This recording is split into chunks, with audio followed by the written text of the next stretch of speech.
এসে সূর্য নিজের কক্ষে ফিরে এলো। সে ভাবছিল, এত ধন, এত ক্ষমতা, কিন্তু সবকিছু কি সত্যি ভালো হতে পারে? মানুষের মনও তো বদলাচ্ছে। সূর্য বুঝল শুধু ভাগ্য বদলানোর পেন্সিল থাকলেই সব ঠিক হবে না। মানুষের মন, লোভ, অহংকার সবকিছুর প্রভাব আছে। অল্প সময়ের মধ্যে সে সিদ্ধান্ত নিল পেন্সিলের ক্ষমতা যেন শুধুই মানুষের উপকারে ব্যবহার হয়। দিন কয়েকের মধ্যেই সূর্য দেখল যে মানুষগুলোকে সাহায্য করতে চেয়েছিল সে, তাদের মন ও ধন এবং ক্ষমতার প্রভাবে বদলে গেছে। কেউ লোভী, কেউ অহংকারী।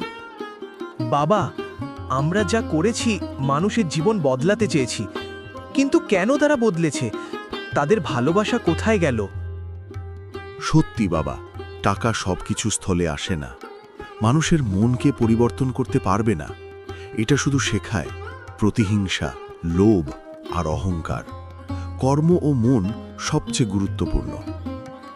দুর্ভাগ্য হলেও চিন্তা করবেন না, আমি সব ঠিক করব।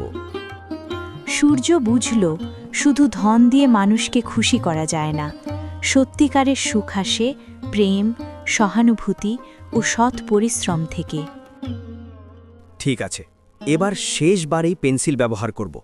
যা লিখব সব কিছুর সঠিক সমাধান হবে।